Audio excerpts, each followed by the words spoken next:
Okay,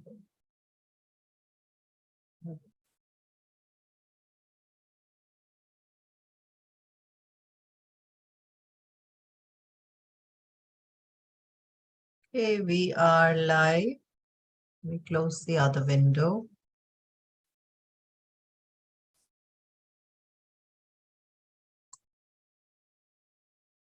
Okay, done. So let's get started with Ajodhya Kanda. So today we have completed the Balakanda. We're starting with the Ajodhya Kanda. So again, the chapters will go from 1 in Ajodhya Kanda. Each part of Rama's life is separated by different sections, and this is the second section, and we are starting that today. And this chapter is called Rama. So now that Rama has just been married, in the last chapters, we saw Sita Kalyanam, and all the brothers of Rama have been married to each Sita's sister, and her uncle's 2 children are married, 2 daughters are married to Bharata and Shatrughna. So all 4 sons of Dasharatha are married now. Now we are starting Rama chapter. Kaikeyi was a younger queen of Dasharatha and the mother of Bharata. Her father, Ashwapati, was now old, and Dasharatha thought that it would please him if he sent his son Dasharatha to Kaikaya. He called Bharata and told him that he should go and spend some time in Kaikaya with grandfather and his uncle Yudhajit. When Bharata left for Kaikaya, with him went his brother Shatrughna, who was so fond of him that he would never be separated from him. Shatrughna was a noble prince who was able to keep the 6 enemies at bay. The enemies by name Kama, Krodha, Lobha, Moha, Mada, Matsarya. So it means greed, anger, avariceness, selfishness, all the 6 vices. Okay, they're all the 6 vices. What else? Sexual immorality. All of these comes under the 6 vices. So that's what is in Sanskrit they call Kama, Krodha, Lobha, Moha, Mada, Matsarya. And all these 6 are overcome by anyone who's a yogi. And here they are saying that Shatrughna is someone who keeps all his enemies, all the 6 gunas with the lower characters of a human being at bay. So continuing, he was indeed Shatrughna as his name implied, and he was Bharata's alter ego, even as Lakshmana was Rama's. So Ashwapati, the old king, was very happy that the young men had come to him and spent some time with him. Though they were treated well, entertained well by their uncle and their grandfather, Bharata and Shatrughna thought of their old father very often. The king also remembered them and their gentle ways. All his sons were dear to the old king Dasharatha. To him, they were like 4 arms, and he was happy the more so since they were born to him when he was no longer young. Still, though he was fond of all of them, Rama was dearer to his father than his other sons. It was perhaps his beauty and his charm, or perhaps the many good qualities, noble qualities in him, which made the king love him as he did. Only the Devas knew that he was Narayana himself who had deigned to be born on the earth for the sole purpose of destroying Ravana. Kaushalya was contented and proud of her son Rama, and she looked like Aditi, the mother of Indra. As for Rama, he was unparalleled in his qualities which make a man great. He was handsome, very pleasing, charming to look at. He was a very brave young man, and yet his bravery was combined with mercy. He was ever tranquil, unruffled by the sway of emotions. He would be friendly with everyone. He would talk first and talk softly with affection. Even if by some chance someone spoke harshly to him, he would never reply in the same tone. If anyone did him a favor, even if it were a small task, he would always remember it with gratitude, while his own good acts would be forgotten by him, even if they were hundreds in number. Engaged in the Ayudhashala practicing his archery and other arts befitting a Kshatriya, Rama would still find time to spend with elders, those who were elder to him because of age, because of their greater wisdom, because they were old enough to teach him the ways of the world. He was highly intelligent and he had learnt the art of conversing with people. His voice was pleasing to hear, and though he was a warrior, he never once prided himself on his prowess. Rama would never tell a lie. It was with him almost a religious compulsion that he would not utter an untruth even in the most trying situation. He was ever bent on honoring elders and scholars. He would spend a long time with them, humbly learning all that they had to teach. Rama was greatly attached to his father's subjects, and the people of Ayodhya loved him. Each man loved him as his own, so dear was the prince to everyone. Rama was compassionate and he would always sympathize with anyone who was in trouble. He was the first to shed tears if anyone was in pain or suffering. He was ever righteous and he had conquered the greatest of enemies, anger. He would never willingly hurt anyone with his words, and he would never countenance words which were against the code of living. He knew how to listen patiently to others and to make the proper reply when questioned. In this art, he was like the heavenly preceptor, Brihaspati himself. He was loved by everyone, this young son of the king. Words could not describe the wealth of goodness that was Rama. He was the very life of the men in Ayodhya. He was well versed in the arts which a Kshatriya has to master, and he was also very proficient in the knowledge of the Vedas and all its angas. He was greater than even his father in the art of warfare. Born of a line of kings, all of whom were paragons of virtue, Rama was the jewel of them all, righteous and ever truthful. He was firm in his convictions. He was trained by great teachers and he would never forget what he had been taught. He would always think of new ways of doing things, and his name was used as an example for everything, for every good quality that should adorn a human being. Rama firmly believed that the path of Dharma was the only path to Artha, Kama, and Moksha. Humble when he had to be humble, Rama knew how to keep his thoughts to himself. Um, do you know the meaning of Artha, Kama, and Moksha?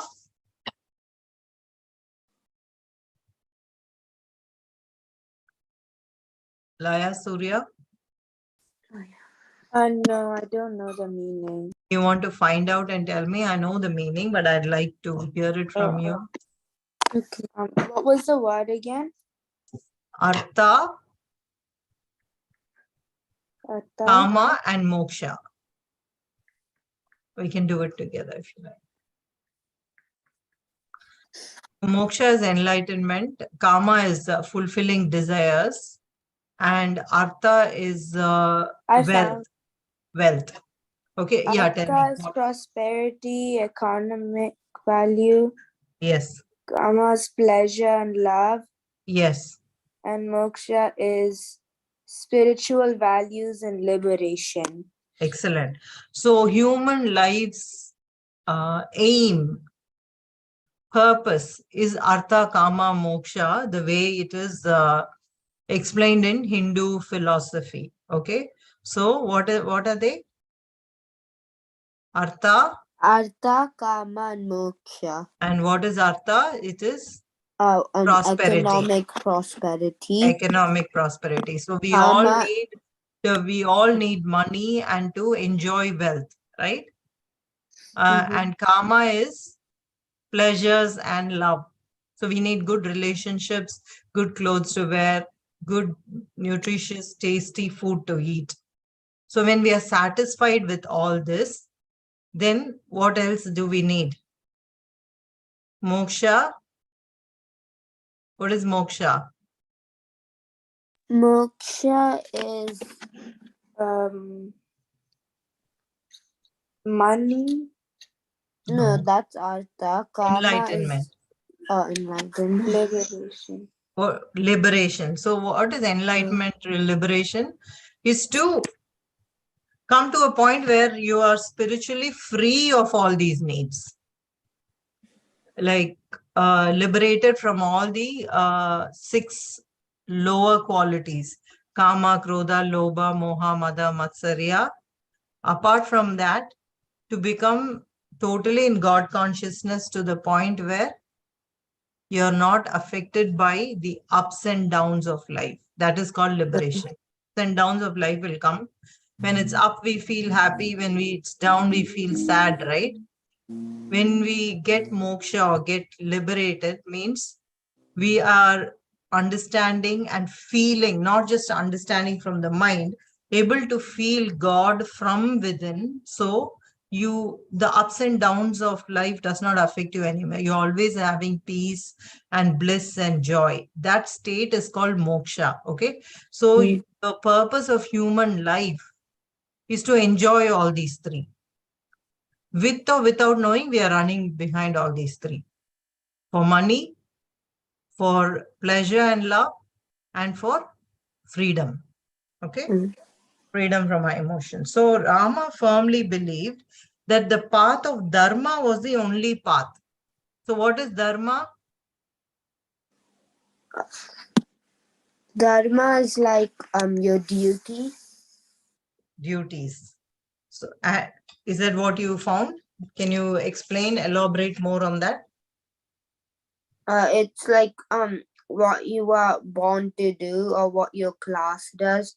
Like if you're a Kshatriya, you're meant to be a king and protect your Is that people. what you found in Google? That's just prior knowledge, but I'll search it up. Let's get a broader perspective of dharma. It's now how it applies to It us says now.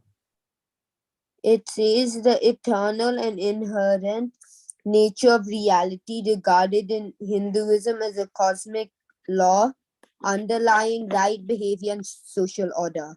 Right behavior and social order. Okay. What else? Aspect of truth and right behavior. So he believed right behavior and social order is like doing what we are born for and doing our duties properly is the only way to reach artha, kama, and moksha. So what is adharmic? What is the opposite way of going after artha, kama, and moksha? Without doing the duties, trying to get it from other people, all of these, right? Eventually, you won't be able to get liberated when we do in the adharmic way. So they are showing Rama he is like the ideal human being.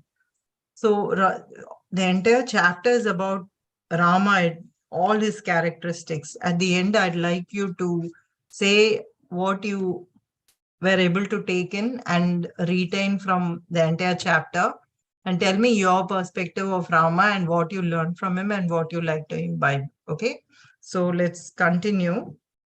Keep thinking from that aspect as well. So humble, when he had to be humble, Rama knew how to keep his thoughts to himself, and until it was completed, he would not talk about any task which he has undertaken. He was a sincere friend and he was wise as to the proper use of wealth, when it should be acquired and when it should be spent. He was a great devotee to the Lord and his wisdom was unrivaled, and he had never been known to speak a word which was unfitting to any occasion. Never fond of laziness, he was ever alert. Rama could never be deceived by anyone. He was fully conscious of his own shortcomings as well as those of others. He was well versed in the Shastras and he had studied the nature of man as well. Man and his behavior and the variations of his nature in its various aspects. He knew how to choose his friends, and once they were chosen, his friends were never abandoned.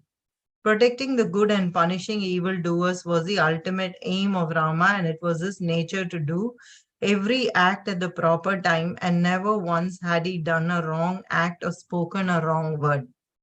Well read as he was in the sacred lore, Rama was equally proficient in the fine arts. He could play on the veena and the flute, and he was an expert in judging the merits of sculptures and other forms of art. He could control horses and elephants just as well as he could his own feelings. A great warrior, he knew all the many methods of arranging the vyuhas, riding in the chariot, fighting from a horseback or on foot. He was greater than all the devas and asuras in the intricacies of warfare. He was never jealous, and anger had no place in his heart. He had never once insulted his independence. He knew when to be angry and with whom, never selfish. Rama knew how to act according to the situations in which he found himself. In short, Rama was the home of all the many qualities that can be enumerated, and he was the beloved prince of the citizens of Ayodhya. He was ever dear to his father and to the people of the country. The earth herself was so much enamored of him that she desired to be ruled by him. That's the end of the chapter, Rama. I feel we need to go back and read this again and again. Why do you think I'm saying that? Because Rama has so many good qualities you can learn from. Yes, and when we read it, what happens to us? Like you get inspired to be like that as well. Hmm. Okay, so now so do you want to share with me what stood out for you with Rama's qualities? I mean, so many qualities. We've Right. read 3 pages. Like how he never got angry even when someone else was speaking in a harsh tone to him, and Mhm, how he was humble to everyone even though he's the prince and he has a lot of power. mhm, How he knew how to play like so many instruments, even though he has so many things to do. mhm, And also how he never got angry. hmm. So angry stood out for you. Now, Yes. what of the characters that you learned about Rama? Tell me 5 values or characters that you like to make it your own now.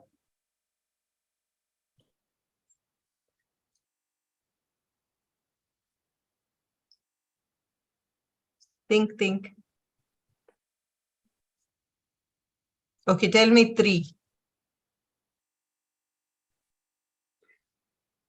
Laya?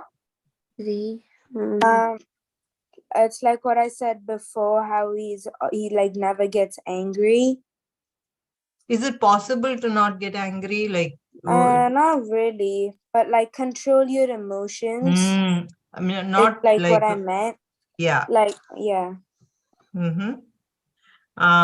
He was a great he's a great learner, right? Only someone who is so enthusiastic and committed learner can have all these skills and knowledge, right? So many skills Yes. and knowledge. So great learner is something. What else? Is that something you thought that stood out for me? Yeah. Yeah. And also, what else stood out Yeah. for me is he doesn't tell something until he finishes a project or something that he wants to do. He doesn't go and talk about, I'm doing this, I'm doing that. And He he waits doesn't until like, he finishes the task that he had undertaken. I thought that was something I could and he like doesn't embody. brag even if he did something really great. Hmm. He's always And feeling gratitude when someone does something for him, but he forgets about all the good things he does. yeah, Though that's what that's the I was third gonna thing for say. me. So same for you. What was your second one, Laya? What you just said, how if he does something nice for someone, he forgets it really quickly, but when someone does something nice to him, he remembers it forever. Okay, and something else so that's 2. What's I the was third one for you? I thought of something else, but now I forgot what I was gonna say. But there's so many qualities, no? Just think about what stood out for you.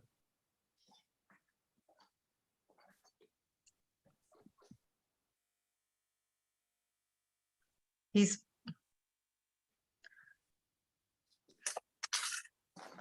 Despite all the things he did, he found time for elders. Yeah, how I was gonna say how he always respects his elders. Hmm. Never fond of laziness. He was always alert. That was another thing. How he could like see through people Mm. He was just by extremely emotionally intelligent, right? He was able to understand man and his behavior and the variations of his nature in various aspects. He had studied the nature of man well. So that's someone who is very, very emotionally intelligent. Yeah. Okay. Next chapter is desire in the heart of Dashratha, but I want to end today's class here because we want to keep looking back at all the qualities of Rama and keep that in our heart for tonight and continue with the next chapter tomorrow. Is there anything else you want to add? What are the three purpose or goals of human life? Artha, Moksha, and Kama. No, you got to tell in the right order. Artha, Kama, and Moksha. And what are the meanings? Artha is money, Mm-hmm. and Kama is love, and Pleasure. pleasure, and Moksha is liberty. Liberty from what? Um, From duality. Worldly desires. Ups and downs. Duality, feeling happy sometime and miserable sometime and, going ups and downs. So liberation is going above those emotions and being able to feel joy all the time. And Artha, more than money, you should say prosperity, because with just money, is it enough for us to feel wealthy? No. We need many things, right? We need prosperity in the form of all kind of things. So you need your health, you need a good house, you need people that support you, you need community, great community that supports you, people who respect you, all of these, the food, all kind of different foods from nature, all of this put together is prosperity. Okay. So what did Rama think? What is the right way to achieve Artha Kama Moksha? Dharmically or non-dharmically? dharmically. And what is dharma? Dharma is uh, it's like correct social order and right social order and right actions. Yeah, doing your duties. You can say performing your duties earnestly. Okay. Okay. All right. So let's say our closing prayers. Let's sit down straight. Close your eyes. Take a deep breath in. Let's chant Om 3 times. Om.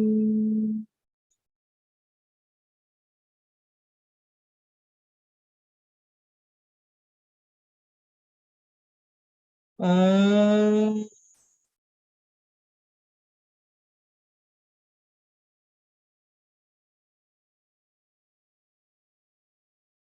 Om.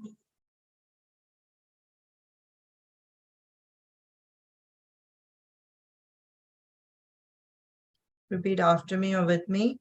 Om Purnamada Purnamidam Purnat Purnamudachyate Purnasya Purnamadaya Purnameva Vashishyate.